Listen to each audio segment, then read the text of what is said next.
Hi friends, ఈరోజు ఈ వీడియోలో ఆంధ్రప్రదేశ్లో 18 నుంచి 59 సంవత్సరాల మధ్య ఉన్న మహిళలందరికీ సంవత్సరానికి 18,000 రూపాయలు ఆర్థిక సహాయం అందించే పథకం గురించి ఒక ముఖ్యమైన తాజా అప్డేటు తీసుకువచ్చాను. ఈ పథకాన్ని ప్రభుత్వం ఇప్పటికే ఎన్నోసార్లు వాయిదా వేసింది. ప్రభుత్వం ఏర్పడి దాదాపు 2 సంవత్సరాలు అవుతున్నప్పటికీ ఇంకా అమలు ప్రారంభం కాలేదు. అయితే ఇటీవలే సీఎం చంద్రబాబు నాయుడు గారు మహిళల సంక్షేమం కోసం ప్రభుత్వం కట్టుబడి ఉందని, మహిళలకు ఆర్థికంగా చేయూతనందించడం ముఖ్య లక్ష్యమని ప్రకటించారు. త్వరలోనే ఈ పథకానికి దరఖాస్తుల ప్రక్రియ ప్రారంభిస్తామని, దరఖాస్తుల ద్వారా అర్హులైన మహిళలను ఎంపిక చేసి ప్రతి సంవత్సరం 18,000 రూపాయల చొప్పున అందిస్తామని తెలిపారు. ఈ పథకానికి బడ్జెట్లో కూడా నిధులు కేటాయించబడగా దాదాపు 85 లక్షల మంది మహిళలు లబ్ధి పొందే అవకాశం ఉందని సమాచారం. కాబట్టి రాష్ట్ర వ్యాప్తంగా ఉన్న ప్రతి అర్హత గల మహిళ ఈ పథకానికి అప్లై చేసుకునేందుకు సిద్ధంగా ఉండాలి. ఒక ఇంట్లో ఎంతమంది అప్లై చేసుకోవచ్చు, పెన్షన్ తీసుకునే వారికి వర్తిస్తుందా, 13,000 రూపాయలు లేదా 18,000 రూపాయలు ఇస్తారా వంటి సందేహాలన్నిటికీ క్లారిటీ ఇస్తాను. అండ్ వీడియో మీద నచ్చితే లైక్ చేసి, షేర్ చేసి, సబ్స్క్రైబ్ చేసుకోండి ఫ్రెండ్స్. సో ఏమాత్రం లేట్ చేయకుండా వీడియోలోకి వెళ్ళిపోద్దాం.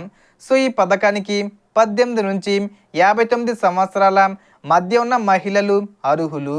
దరఖాస్తు చేసిన తర్వాత ప్రభుత్వం పలు దశల్లో వెరిఫికేషన్ నిర్వహిస్తుంది. Ration card, Aadhaar card, bank ఖాతా మరియు ఫోన్ నెంబరు తప్పనిసరిగా ఉండాలి. ఈ నెల మార్చి చివరి వారం వచ్చేలోపు, అంటే మార్చి 31వ తేదీ వచ్చేలోపు దరఖాస్తుల ప్రక్రియ ప్రారంభం కానుంది. డబ్బులను ఏప్రిల్ 10వ తేదీ వచ్చే ముందు తేదీల్లో విడుదల చేసే అవకాశం ఉంది. ఒకే ఇంట్లో ఒకటి కంటే ఎక్కువ మంది మహిళలు ఉన్న అందరూ అప్లై చేసుకోవచ్చు. కానీ తుది నిర్ణయం ప్రభుత్వం వెరిఫికేషన్ ఆధారంగా తీసుకుంటుంది.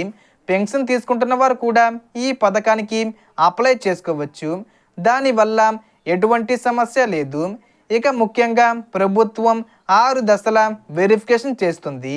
అందులో విద్యుత్ వినియోగం 300 యూనిట్ల లోపే ఉండాలి, ఆదాయ పన్ను చెల్లించకూడదు, 4 చక్రాల వాహనం ఉండకూడదు, వ్యవసాయ భూమి పరిమితి మించకూడదు, ప్రభుత్వ ఉద్యోగం ఉండకూడదు, అలాగే పట్టణాల్లో 1000 చదరపు అడుగులకు మించిన ఆస్తి ఉండకూడదు వంటి నియమాలు చెక్ చేస్తారు. అలాగే ఈ పథకాన్ని ఒకేసారి 18,000 రూపాయలు విడుదల చేయాలని ఆలోచిస్తున్నారు. అంటే ప్రతి నెల కాకుండా ఒకేసారి సంవత్సరానికి విడుదల చేయాలని అనుకుంటున్నారు. కానీ దాని మీద క్లారిఫికేషన్ అయితే రావాల్సి ఉంది. ఈ షరతులన్నీ పరిశీలించిన తర్వాతే అర్హత నిర్ణయిస్తారు. కాబట్టి దరఖాస్తు చేసుకునే ముందు మీ వివరాలు సరిగ్గా ఉన్నాయో లేదో చూసుకోవాలి. అలాగే ఈకేవైసీ పూర్తి చెయ్యాలి, ఆధార్కు ఫోన్ నెంబరు లింక్ చేయాలి, బ్యాంక్ ఖాతాకు ఎన్పిసిఐ లింకు పూర్తి చెయ్యాలి. సో దీనికి సంబంధించి ఏ చిన్న ఇన్ఫర్మేషన్ వచ్చినా నేను వీడియో చేసి పోస్ట్ చేస్తాను.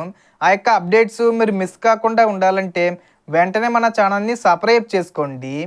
సో మొత్తం ఇన్ఫర్మేషన్ ది ఫ్రెండ్స్. మీకు ఈ వీడియో నచ్చితే లైక్ చేయండి, షేర్ చేయండి అండ్ సబ్స్క్రైబ్ చేసుకోండి. Thanks for watching.